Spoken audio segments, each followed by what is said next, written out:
नमस्कार, मैं हूं रश्मि, आपके साथ। आप देख रहे हैं देश का सबसे लोकप्रिय न्यूज चैनल प्रजातंत्र टीवी। स्वागत है आपका आज के एमपी बुलेटिन्स में। आई डालें एक नजर हेडलाइंस पर। कोरोना की तीसरी लहर की आशंका, डेंगू का प्रकोप भी हुआ तेज।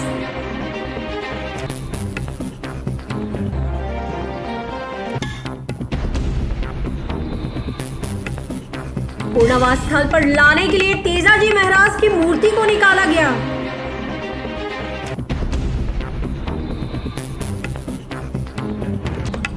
कोविड संक्रमण काल में सोनू सूद ने किया अच्छा काम की तारीफ देश के लोगों ने की। कांग्रेस अपने संगठन को मजबूत करने में लगी हुई, युवा कांग्रेस प्रवक्ता को लेकर अब प्रतियोगिता का चयन। पूर्व मुख्यमंत्री कमलनाथ पर गृह मंत्री नरोत्तम मिश्रा की टिप्पणी के बाद कांग्रेस हो गई मुखर।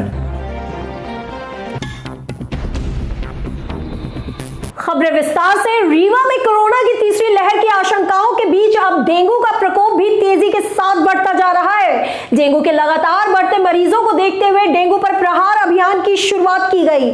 संभागायुक्त, जिला कलेक्टर सहित नगर निगम के अधिकारियों ने शहर में कई जगहों पर निरीक्षण किया और जनता को इसको लेकर जागरूक करने के साथ ही कर्मचारियों को उचित दिशा निर्देश भी दिए।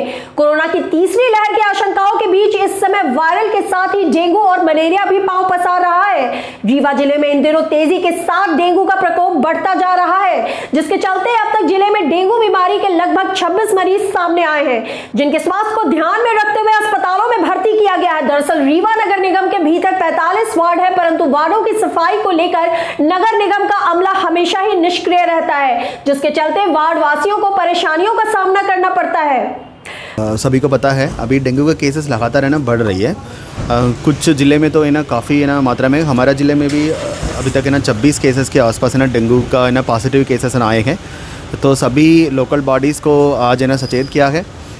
ना सिर्फ नगर निगम, नगर पालिका, नगर परिषद, इवन ग्रामीण क्षेत्र में भी डेंगू से प्रहार का अभियान है ना माननीय मुख्यमंत्री महोदय के निर्देशन में ना चलाया जा रहा है।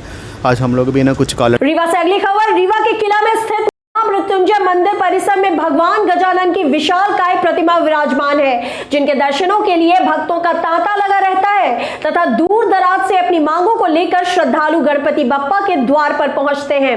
171 वर्ष पूर्व गजानन की यह प्रतिमा रीवा रियासत के तत्कालीन महाराजा विश्वनाथ सिंह जूदेव के द्वारा स्थापित कराई गई थी। भगवान भोलेनाथ की विश्व में दूसरी तथा भारत में पहली महामृत्युंजय नाथ स्वरूप की शिवलिंग रीवा के किला परिसर में स्थापित है, जहां पर हमेशा भक्तों का तांता लगा रहता है तथा उसी किला परिसर में भगवान गजानन की भी विशालकाय प्रतिमा मौजूद है, जिसकी लंबाई तकरीबन 9 फीट और चौड़ाई 8 फीट है। गणेश महोत्सव के दौरान इस मंदिर के भीतर गणपति के भक्तों की भी लंबी कतार लगी रहती है तथा अपनी मन्नतों को लेकर लोग बप्पा के आगे माथा टेकते हैं और उनकी मुरादें पूरी हो जाती हैं। ये बहुत प्राचीन मूर्ति है और अनाज काल से इनकी पूजा अर्चना होती है। जब से किला बना है तब से ही स्थापित हुई, तब से ही मूर्ति है। और भगवान इनके पहले थे और ये महामृत्युंजय भगवान। फिर इसके बाद में ये किला बना और किला के बाद फिर यहाँ पर ये गणेश भगवान की मूर्ति स्थापित की गई है और ये बड़ी सिद्ध मूर्ति हैं। ऐसी मूर्ति यहाँ अभी नहीं है, इतनी प्रतिमा है। और सब इनकी आकर के प्रतिदिन वैसे में तो गणेश उत्सव चल रहा है और भक्त लोग आकर के इनकी अर्चना पूजा करते हैं और अपना कामना पूर्ण करते हैं, अपना आशीर्वाद देते हैं।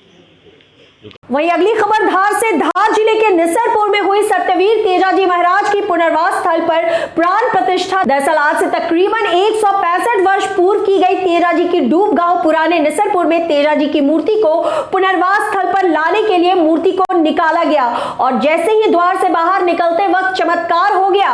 मात्र 5 सेकंड के लिए वीर तेजाजी की लीलर घोड़े के हिनहिनाने की आवाज सुनाई दी और जब मूर्ति को निकाला गया उस समय मूर्ति के नीचे से तांबे का एक सिक्का सिक्का मिला जिस पर 1856 की मोहर लगी साफ नजर आ रही है। इतने वर्षों में जमीन के अंदर रहने के बाद भी सिक्का सलामत निकला। वही कहर समाज व मंदिर के वरिष्ठ सजन भाभी एवं उनके परिवार द्वारा पूरे विधि विधान के साथ इस प्राण प्रतिष्ठा को संपन्न करवाने में अपनी अहम भूमिका निभाई है। बाबा को बहुत ही हर्षोल्लास के साथ ढोल बाजों के साथ विराजित किया गया।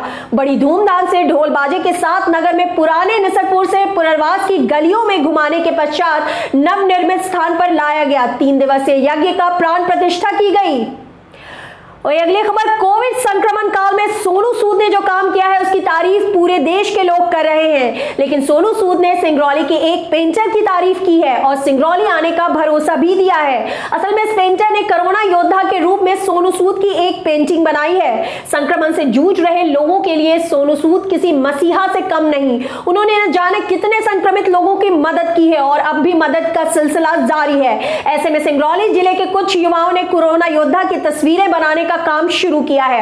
इसी सिलसिले में उन्होंने अभिनेता सोनू सूद की एक पेंटिंग बनाई जिस पर सोनू सूद ने प्रतिक्रिया देते हुए लिखा कि आपकी निःशुल्क कोचिंग में शामिल होने सिंगरौली आऊंगा। इसके बाद से युवा बेहद उत्साहित हैं और उनका कहना है कि जिस तरह से सोनू सूद ने कोविड-19 के दौरान लोगों की मदद की, वैसा ही उन्हें शिक्षा के क्षेत्र में भी काम करना चाहिए ताकि लोगों को अच्छी शिक्षा भी मिल पाए। ये कोई पहला मौका नहीं जब सोनू सूद ने सिंगरौली में किसी की तारीफ की हो। इससे पहले भी कोविड संक्रमण के दौर में सिंगरौली एसडीएम संपदा सराफ की भी तारीफ की थी। वहीं अगली खबर, पूर्व मुख्यमंत्री कमलनाथ पर गृह मंत्री नरोत्तम मिश्रा द्वारा की गई टिप्पणी के बाद कांग्रेस मुखर हो गई है। कांग्रेस का कहना है गृह मंत्री टिप्पणी करने से पहले आत्मावलोकन करें। प्रदेश में 32 महापुरुष सरकार चला रहे हैं, मगर सरकार क्यों नहीं चल रही? मच्छर मारने सड़क पर उतरना पड़ रहा है, क्या यही सरकार है? गौरतलब है कि बुधवार को सीएम शिवराज सिंह चौहान डेंगू की रोकथाम हेतु सड़क पर उतरे थे। नरोत्तम मिश्रा जी, कमलनाथ जी चाहे ट्वीट कर रहे हों, चाहे फ़ोन पे चला रहे हों, लेकिन कांग्रेस पार्टी चल रही है, दौड़ रही है, आपकी नाक में दम किए हुए है। इस बात का तो जवाब ढूंढिए और ज़रा अंतर्दृष्टि अपनी आत्मा में जरा अवलोकन करिए कि 32 आदमी सरकार चला रहे हैं, आपकी सरकार क्यों नहीं चल रही है? सड़कों पर जो है उतरना पड़ रहा है डेंगू मारने के लिए, मच्छर मारने के लिए, कह रहे हैं आर पार की लड़ाई होगी, तो आपकी सरकार क्यों नहीं चल रही है? ये 32 महापुरुष लगे हुए हैं इस काम में। तो कमलनाथ जी पर टीका टिप्पणी करने के बजाय, ये नाश्ते की बाइटें देने की बजाय ज़रा अपने गिरेबान में झांकिए कि इतने महापुरुष लोग जो है सरकार चला रहे हैं और सरकार नहीं चल रही। अगली खबर आ रही है कांग्रेस लगातार अपने संगठन को मजबूत करने में लगा हुआ है और अब युवा कांग्रेस प्रवक्ता को लेकर प्रतियोगिता का चयन किया गया है। यह भाषण प्रतियोगिता यंग इंडिया के बोल नाम से आयोजित की जाएगी। इस प्रतियोगिता में भाग लेने के लिए युवाओं की उम्र भी तय की गई है। 18 से 35 वर्ष के युवा इस प्रतियोगिता में भाग ले सकेंगे। वहीं इस प्रतियोगिता में जनहित के मुद्दों पर भाषण प्रतियोगिता आयोजित की जाएगी, जिसमें बढ़ती महंगाई, पेट्रोल डीजल के दाम, किसान आंदोलन जैसे मुद्दों पर भाषण प्रतियोगिता आयोजित होगी। युवा कांग्रेसियों में प्रवक्ता के चयन हेतु भाषण प्रतियोगिता यंग इंडिया के बोल इंदौर शहर में लॉन्च किया जाएगा। कांग्रेस प्रदेश के राष्ट्रीय प्रवक्ता पराग शर्मा और प्रदेश प्रवक्ता अमन दुबे शामिल हुए।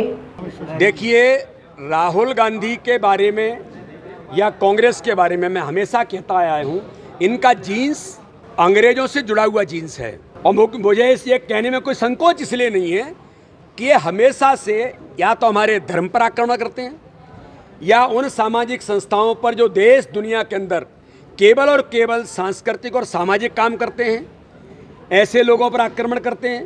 और कांग्रेस के चाहे राहुल गांधी हो या दिग्विजय सिंह हो, ये तो सेना को नहीं छोड़ते, ये तो क्रांतिकारियों को नहीं छोड़ते। दिग्विजय सिंह ने तो यहाँ तक कह दिया था कि सर्जिकल स्ट्राइक हुई कि नहीं हुई, इसका प्रूफ क्या है? तो इनके बारे में इनका जीन्स से ही अंग्रेजों की फूट डालो राज्य करो की नीति में रहा है और ये इनके इस जीन्स को इस देश ने समझ लिया है, इसलिए कांग्रेस इस देश के अंदर समाप्ति की ओर अग्रसर है। वहीं अगली खबर, लव जिहाद पर कांग्रेस का पलटवार। कांग्रेस नेता राकेश यादव ने किया बयान जारी। लव जिहाद के कानून से नफरत फैलाने एवं संस्कारों की दुहाई देने वाले वी लव सेल्फी पॉइंट बनाकर नौटंकी कर रहे हैं। भाजपा का कारनामा वी मोदी की जगह वी जिहाद एमपी करना चाहिए। इंदौर सांसद शंकर लालवानी के सुझाव पर इंदौर नगर निगम के बिना सोचे समझे असंवैधानिक सेल्फी स्थल 56 दुकानें पर अंधभक्तों के लिए बना दिया। सारा शहर स्ट्रीट लाइट के अंधेरे और गड्ढों में देश में प्रथम स्थान प्राप्त करने के बाद सांसद की मंशा पर मोदी भक्तों के लिए सेल्फी पॉइंट 56 दुकान पर बनाए गए हैं। इसमें लिखा गया है वी लव मोदी। घोर आश्चर्य है कि लव जिहाद के कानून वाले प्रदेश में नफरत के बीज बोने वाले लव की बात कर रहे हैं। वैलेंटाइन डे पर लव के खिलाफ नफरत का जहर उगरने वाले 17 सितंबर बेरोजगार दिवस के अवसर पर वी लव मोदी की नौटंकी कर रहे हैं। मध्य प्रदेश में लव जिहाद कानून बनाने वाले और नफरत की राजनीति करने वाले अब सेल्फी पॉइंट बना रहे हैं हैशटैग वी लव मोदी, जबकि इनको बनाना चाहिए हैशटैग वी लव जिहाद मध्य प्रदेश। ऐसी राजनीति करने वाले जो प्यार को भी बांटते हैं, विश्वास को भी बांटते हैं, वो आज उस हृदय स्थल पर जिसे 56 दुकान बोलते हैं वहां पर एक सेल्फी पॉइंट बनाया है जिसमें यह स्लोगन दिया गया है। ये वो 56 दुकान है जो माननीय पूर्व मुख्यमंत्री कमलनाथ जी के विजन से बनी थी, उनकी सोच का परिणाम का नतीजा है। ऐसी जगहों पर इस तरह के स्लोगन लगाना और राजनीतिक विद्वेष पैदा करना ये दर्शाता है कि भारतीय जनता पार्टी की राजनीति आज भी लव जिहाद पर आधारित है।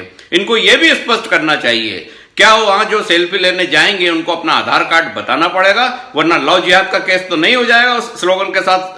इसके साथ इस बात की भी जांच होना चाहिए कि कौन से नियम के अंतर्गत जनता के पैसों का दुरुपयोग करके नगर निगम ने इस तरह के स्लोगन वाली सेल्फी स्थल बनाया है। क्या यह उचित है? किसी भी व्यक्ति का महिमा मंडन करना और वो भी राजनीतिक परिस्थितियों को देखते हुए, यह जनता के पैसे की बर्बादी है। और इस तरह के राजनीतिक लोगों के इशारे पर नगर निगम का काम करना यह दर्शाता है कि नगर निगम सिर्फ एक राजनीति का अखाड़ा बन गया है, उनकी विश्वसनीयता समाप्त हो चुकी है। देश और दुनिया की तमाम बड़ी खबरों को जानने के लिए देखते रहें देश का सबसे तेजी से बढ़ता हुआ न्यूज चैनल प्रजातंत्र टीवी।